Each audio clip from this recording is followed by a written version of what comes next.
It's almost 10. When is your new volunteer getting here? It's been hard handling all these calls with only the two of us. Oh, stop complaining. All you ever do is read the script. Don't worry. I spoke to her last night. She'll be here soon. And you'll like her. Oh, good. It was a quiet night at the crisis call center in the small town of Essex, Vermont. Evelyn had opened the center about a year ago, and Janice and Kevin had been working here for some time now. However, finding anyone to work here for a crisis helpline, which ran all night from 10 p.m. to 7 a.m., wasn't easy. And after the last volunteer quit, things became tough for them. 10:15.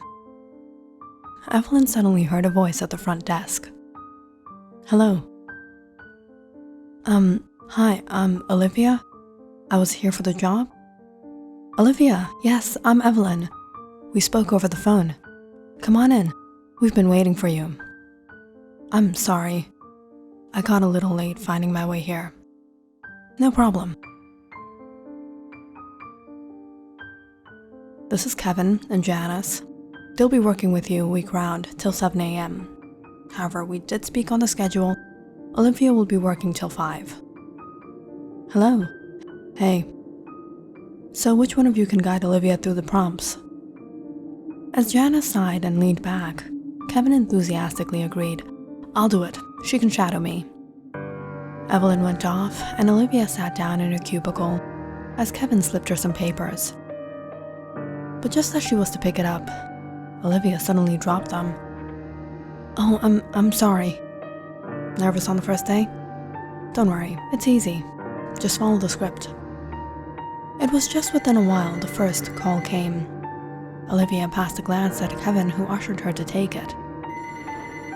She nervously put on the headphone. Hello? Hello? This is Olivia. I'm a volunteer at Crisis Support Center. Can I have your name, please? The first call went pretty good. As for the rest of the night, it was quiet. Not another caller for hours. Most of the time, Janice was either playing games or watching movies while Kevin tried giving her some company. And this was how things went for the first few days. Olivia reached there exactly at 10, sitting idle, staring out the window, or staring at the computer screen. I brought snacks, guys. Buffalo wings. Olivia, come and join us.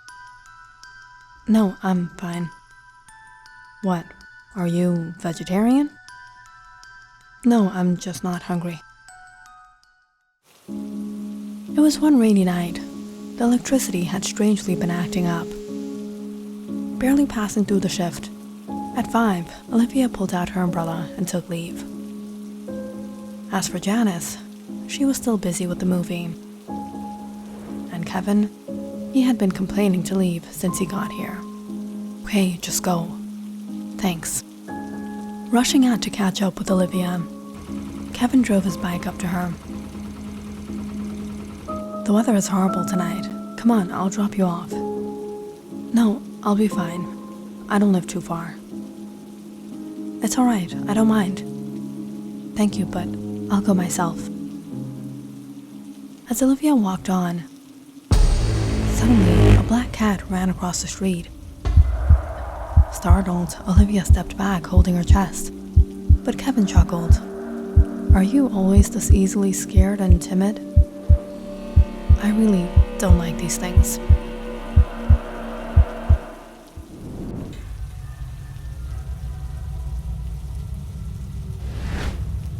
Don't you find her a little strange? What? She's so quiet. All night she just sits and stares out the window. She doesn't eat, she doesn't go to the bathroom. And what is that thing she wears around her neck? A dog collar?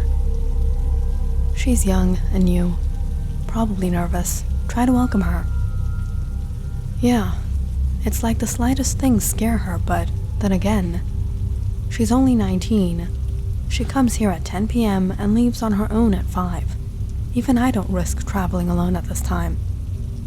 Whatever it is, we rarely have any people actually wanting to work here. I don't want to lose her. After talking to Janice that day, Evelyn too noticed how unusual Olivia was. How's everything, Olivia? It's been alright. I was wondering, what made you volunteer here? I just wanted to help someone. Alright, keep up the good work.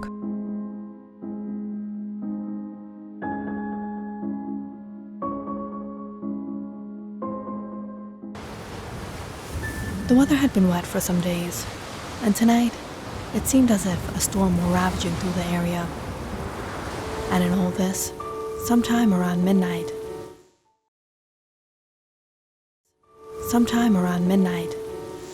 the entire call center went out of power.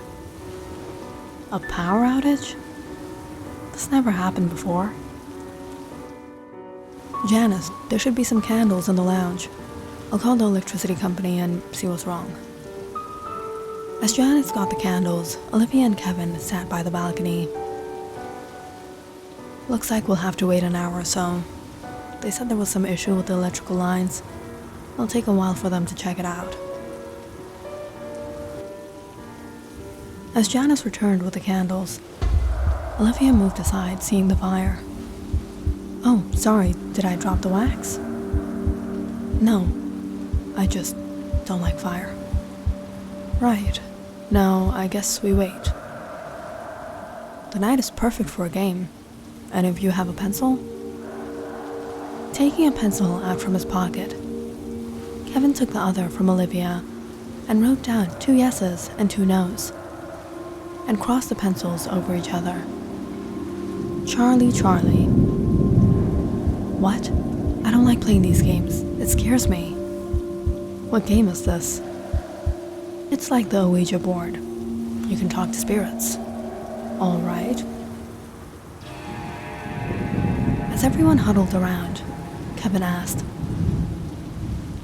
Charlie, Charlie, are you here? Everyone waited to see what would happen. But nothing. Until the pencil began to move and spun to one of the yes. That was the wind.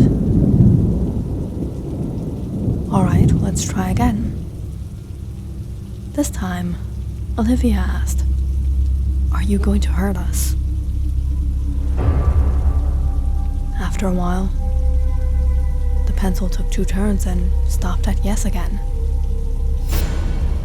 What was that? Kevin chuckled. Interesting. Who will you hurt? The pencil began to spin slowly until it stopped along the line pointing at Evelyn. Is this a joke? Hold on. Charlie, Charlie, why will you hurt her? This time, the pencil began spinning and started to pick up speed. Everyone got a little thrown back, shocked by what they were seeing. Stop it!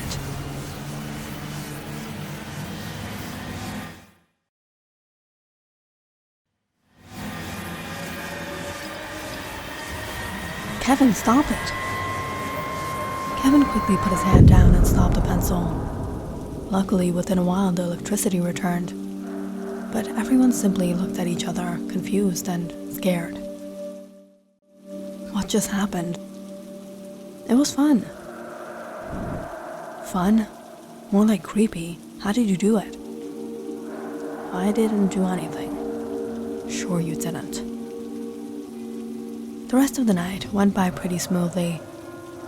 Around 7, after Kevin and Janice left, Evelyn closed up and was on her way home. What really happened today? Was Kevin pulling some prank, or was it something else?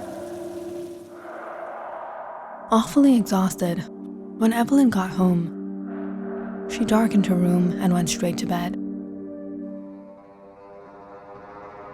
But sometime later, in the middle of her sleep, she became anxious seeing something move in her room. Who's there? You don't recognize me? We spoke that night.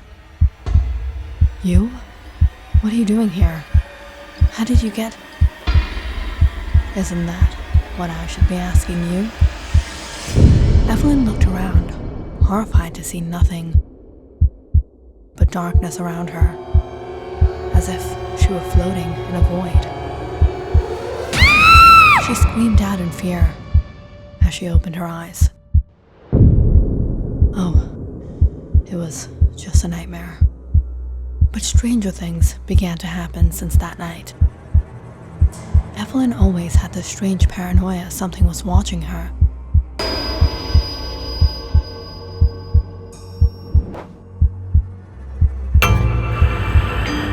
Something was looking over her shoulder.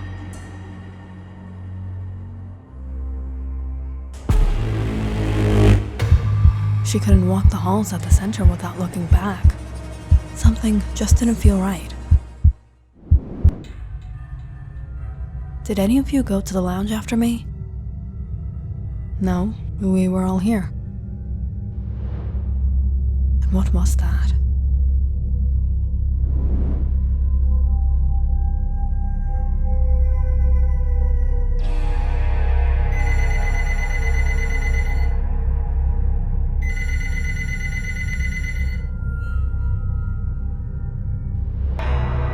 Hello? Hello? Is anyone? Now and then, strange silent phone calls came to Evelyn's line.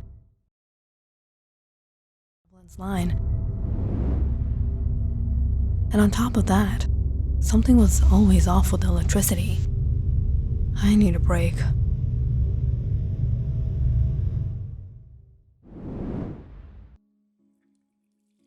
Evelyn went to the restroom and splashed some water on her face before she went into one of the stalls. But just within a minute, the lights suddenly went out. Shoot. Evelyn immediately tried to open, but for some reason, the door was stuck. What is happening?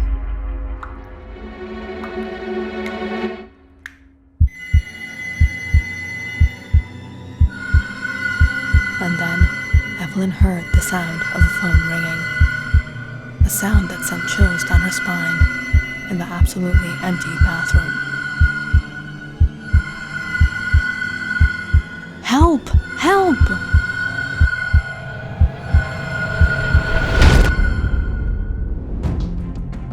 Hearing a noise from the hall. Did you hear that? Yeah, is that Evelyn?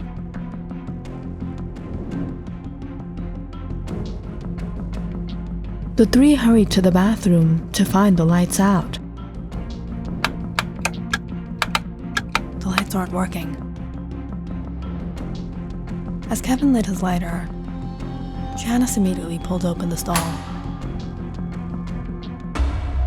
Evelyn lay unconscious on the floor.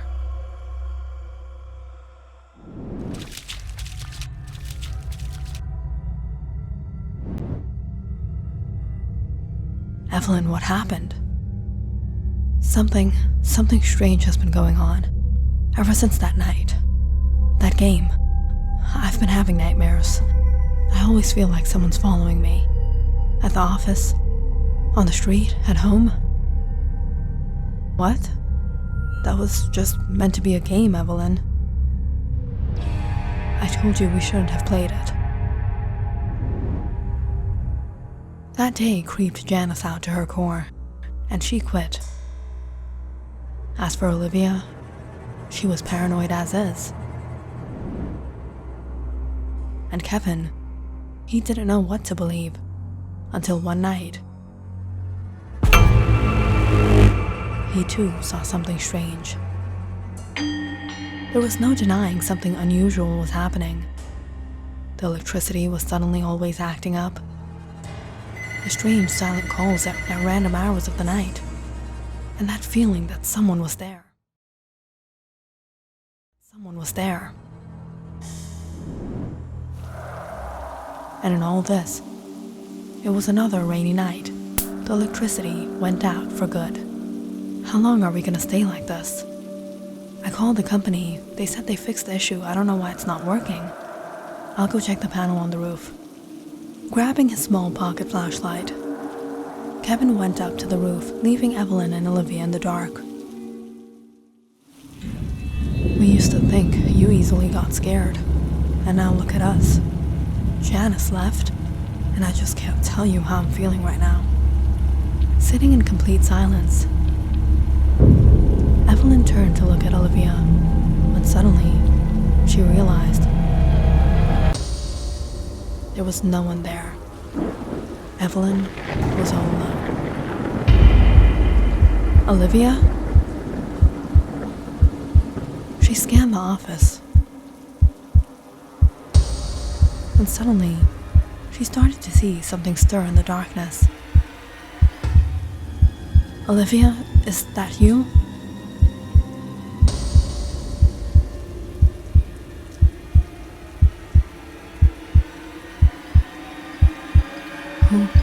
Who are you? What do you want from me? Get away from me!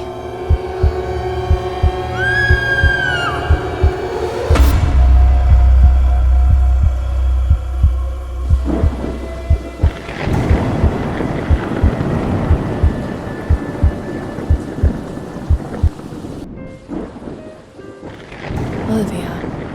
It was her who called that night, 3 months ago. At the time, she was at a very messed up point in her life. After her mother and father divorced, her mother won custody of her, and Olivia had no choice but to move to this small town, where her mother soon married her stepfather. Olivia was never one to retaliate. She simply tried to cope.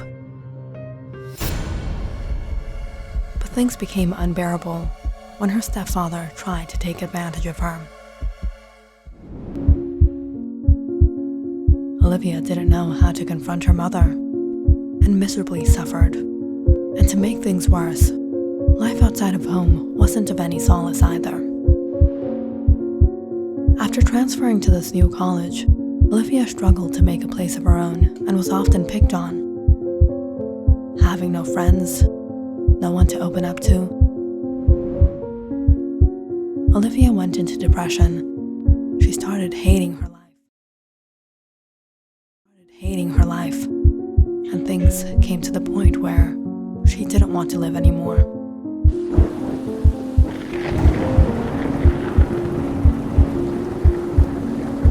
But it was that night, right before she was sure she wanted to end her life. She thought she'd give a last call to the crisis helpline.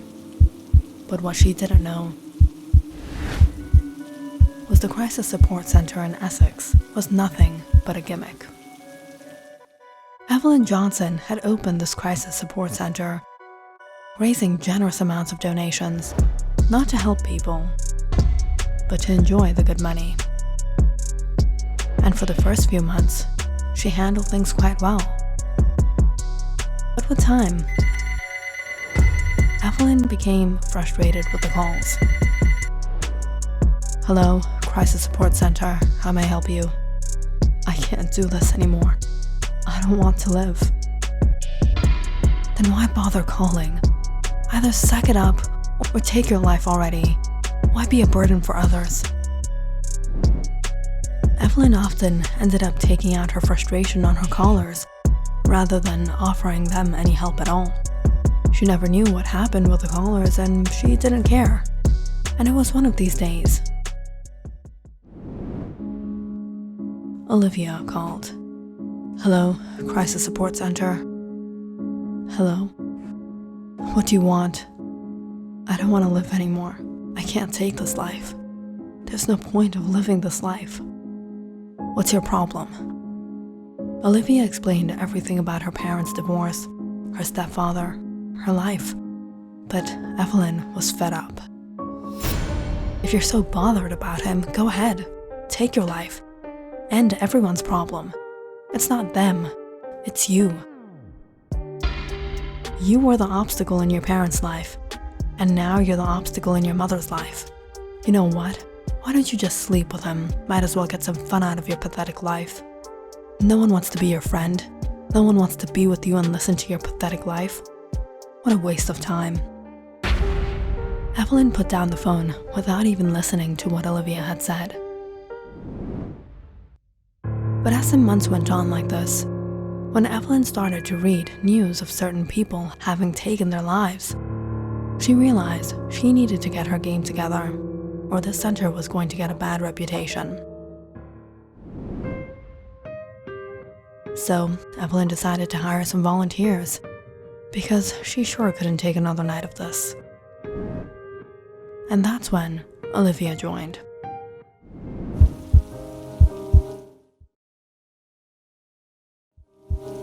That night, after Evelyn had hung up the phone, Olivia felt so shattered.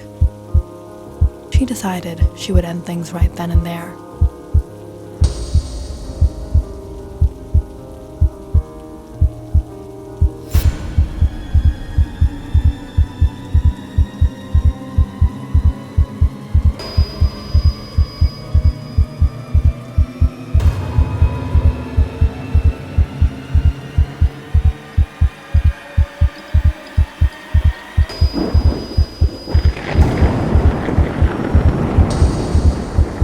She hung herself. Suddenly, the rope tore apart. Olivia survived that night, though severely injured. But this experience made her realize she wasn't the only one. In a last hope to find a reason to live, she called for help. But what did she get in return? Were others as fortunate as her? So Olivia decided she would find whoever was behind this and seek revenge. So she started looking into the crisis support centers and recognized Evelyn by her voice. And after joining, she began her plan. Olivia never ate or went to the bathroom, but she did take small breaks in which she tampered with the electricity. And it was on one occasion she mentioned to Kevin about Charlie, knowing that next time the electricity went out, Kevin would want to play. Are you always this easily scared and timid? I really don't like these things, especially not black cats, not those spooky games like Ouija and Charlie. It freaks me out.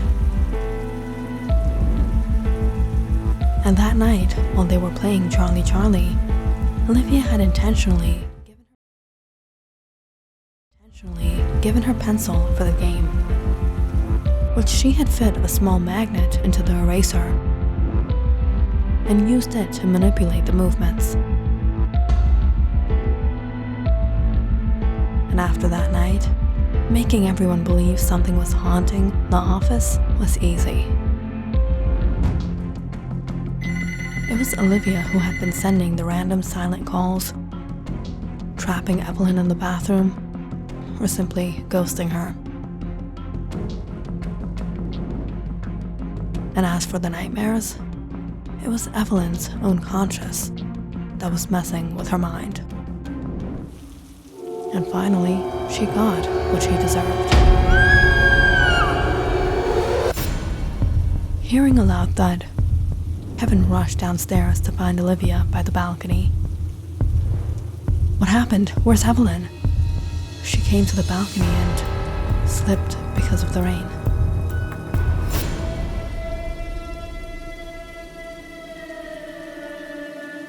Click on the subscribe button and check out more awesome videos on our channel. And don't forget to press the bell icon because you know it's interesting.